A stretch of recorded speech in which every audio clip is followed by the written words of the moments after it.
वे विद्यार्थी जो महाविद्यालय, विश्वविद्यालय या उच्च शिक्षा में दर्शन शास्त्र विषय लेकर अध्ययन कर रहे हैं और जो शिक्षक दर्शन शास्त्र विषय का अध्यापन कार्य कर रहे हैं, उनके लिए वीडियो की यह श्रृंखला प्रारंभ की जा रही है।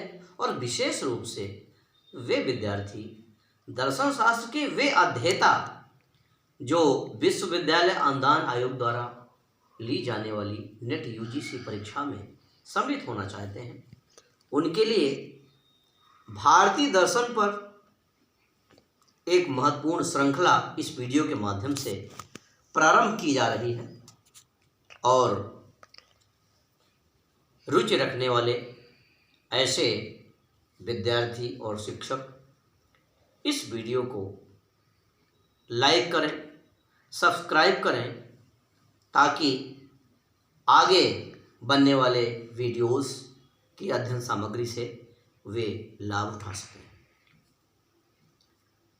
यद्यपि संसार के बाह्य भौतिक पक्ष में संचार साधनों, वैज्ञानिक आविष्कारों और विभिन्न तरह के परिवर्तनों के कारण बहुत बड़ा बदलाव आया है, किंतु इसके आंतरिक आध्यात्मिक पक्ष में कोई भी परिवर्तन नहीं हुआ है। क्षुधा एवं अनुराग की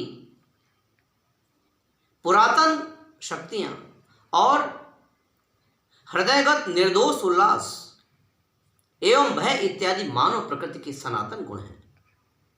मानव जाति के वास्तविक हितों, धर्म के प्रति गंभीर आवेगों और दार्शनिक ज्ञान की मुख्य समस्याओं आदि ने जैसी उन्नति नहीं की, जैसे कि भौतिक पदार्थों ने, जैसे भौतिक जगत में परिवर्तन हुआ है। कुल मिलाकर के हम कह सकते हैं कि भौतिक जगत में जितना परिवर्तन हुआ है, विज्ञान ने जितना परिवर्तन किया है, एक बाह्य पक्ष में जो बदलाव आया है, जो परिवर्तन हुआ है, वह आंतरिक जगत में, आध्यात्मिक क्षेत्र में वैसा परिवर्तन नहीं हुआ। क्योंकि भौतिक शास्त्र, रसायन, गणित, जीव विज्ञान, भूगोल आदि जितने भर वो विषय जो हमें जीविकोपार्जन में मदद करते हैं, उन सारे ऐसे संपूर्ण विषयों में बड़ी गति से परिवर्तन हुआ है।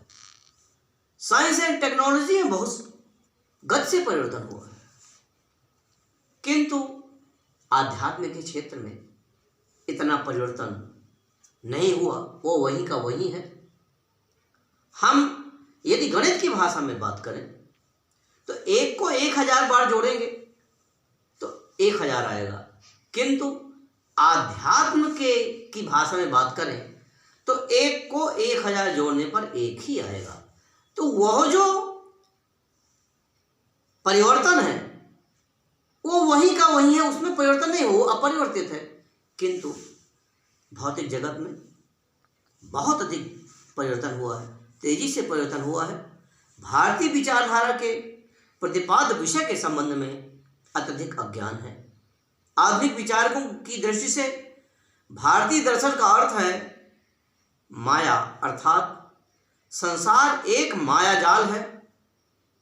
कर्म अर्थात भाग्य का भरोसा और त्याज्य अर्थात तपस्या की अभिलाषा से इस पार्थिव शरीर को त्याग कर और मोक्ष की ओर बढ़ना और अन्य तरह तरह से विभिन्न तरह की बातें कही गई हैं।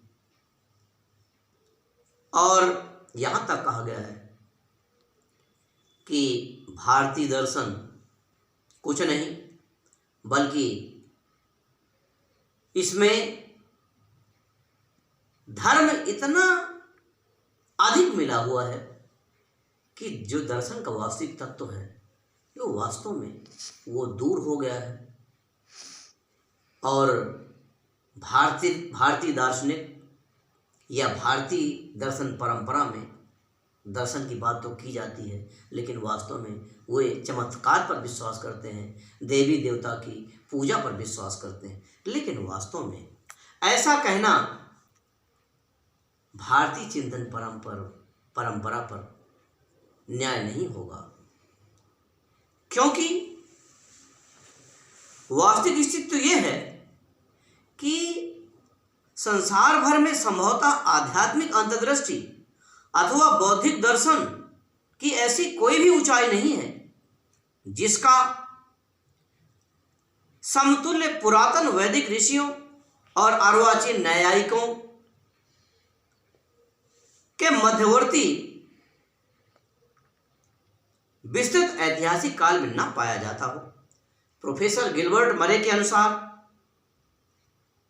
उन्होंने एक जगह कहा है, प्राचीन भारत मूल रूप से दुखद स्थिति से होते हुए और संकटपूर्ण स्थिति से क्यों न गुजरा हो, किंतु वह संघर्ष करते करते और एक निश्चित स्थान पर सत्य के साथ अडिग होकर खड़ा हुआ है और एक स्थायित्व को लिए हुए एक ऐसी विशिष्ट अध्ययन सामग्री, कुछ ऐसे विशिष्ट तत्वों को लिए हुए जो वास्तव में विश्व दर्शन शास्त्र, या दूसरे शब्दों में हम ये कहें कि दर्शन शास्त्र की जो नींव हैं, कुछ ऐसे प्रत्यय, कुछ ऐसे बिंदु, कुछ ऐसी अवधारणाएं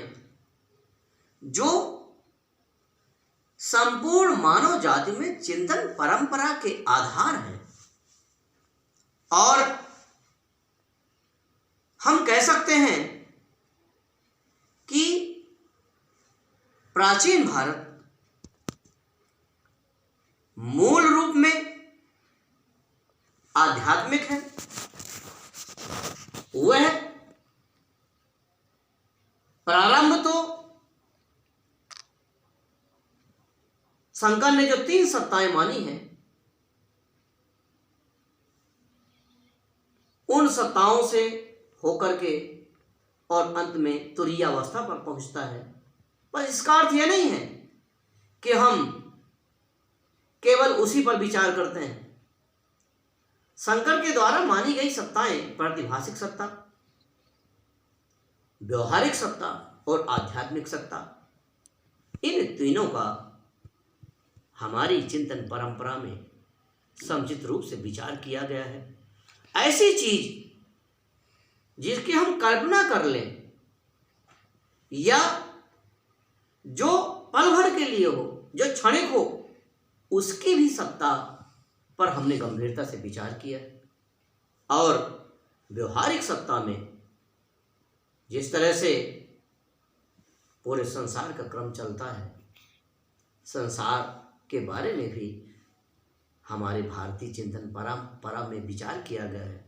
और आध्यात्मिक या पारमार्थिक सत्ता जिसको शंकर ने कहा है, उसके बारे में हमने सांगो पांग विचार किया है।